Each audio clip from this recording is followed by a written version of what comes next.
There are a lot of future lessons to be learned from Corona finally. As I sit in a lockdown and as I see we've got emergency food available. Yes, in India there is trouble, but from many Western countries, my friends are messaging me that in their country, the stores have really made marks with 6 feet distance. They have put all the emergency groceries and needs in the stores, and people are trying to make sure that everybody has food. Suddenly we do realize one thing, that if you have got food and shelter and medical facilities for everybody, there is perhaps very less that you need.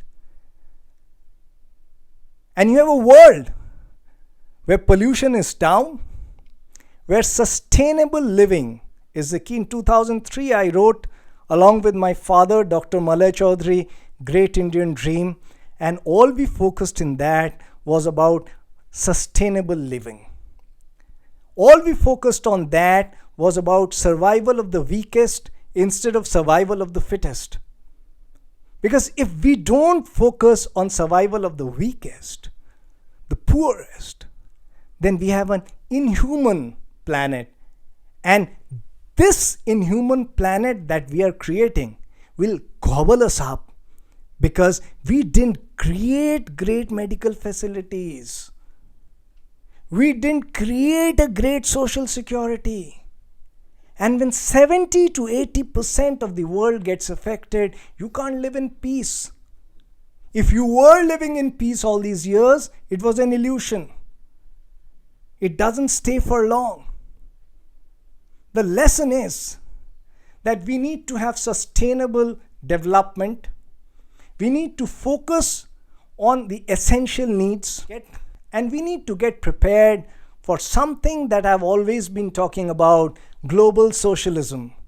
The time for global socialism is here.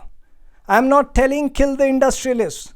What I'm telling is that access to medical facilities, access to shelter, access to minimum basic income for basic living, and access to good education is a must.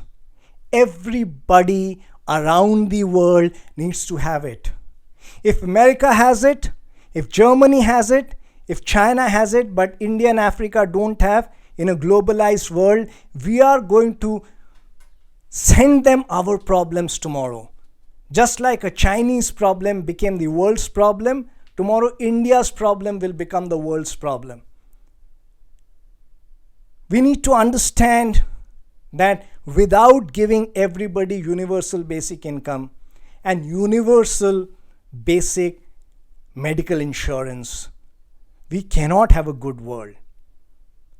And if the post-corona world takes care of all these things, then we will have a much beautiful, happier world. I've always believed. I spoke at the Harvard Business School. I spoke very recently at the Chinese University, Hong Kong, and I told them, who said that we human beings are born to get up at 6 o'clock, get ready, rush for our work at 9 o'clock, 5 o'clock, close our office, come back home? Who said? These are man-made rules. Human beings are born to chase their passions. Because human beings in a civilized world where survival of fittest is not the norm, but survival of weakest is the norm, should have access to universal basic income, basic health facilities, and education. And if everybody has that, you might see very few people really wanting more. They would be chasing their passion. They might be painting, writing poetry, giving lectures, singing, making music, making love, having a lot of sex maybe, but definitely not rushing to the office at 9 o'clock in the morning, coming back at 5 in the evening, and yet not being sure, am I secure? If tomorrow something goes wrong, is my family secure? No. the job of the government. Human beings are born to relax and smile. And I hope the post-corona world is going to give us, through us, such kind of a world. I hope somebody like Bernie Sanders wins the American elections, though it's very unlikely at this current point of time. But I hope whoever wins understands the importance of social duties and realizes that making everybody work and run for basic living is inhumane, and realizes that the new world with new technologies, artificial intelligence, internet, everything should only make people not just work 4 days a week, 3 days a week, maybe just 3 hours a day. Maybe people shouldn't be required to work at all. And that's the world I hope the post-corona world is going to be like. Thank you for watching me today.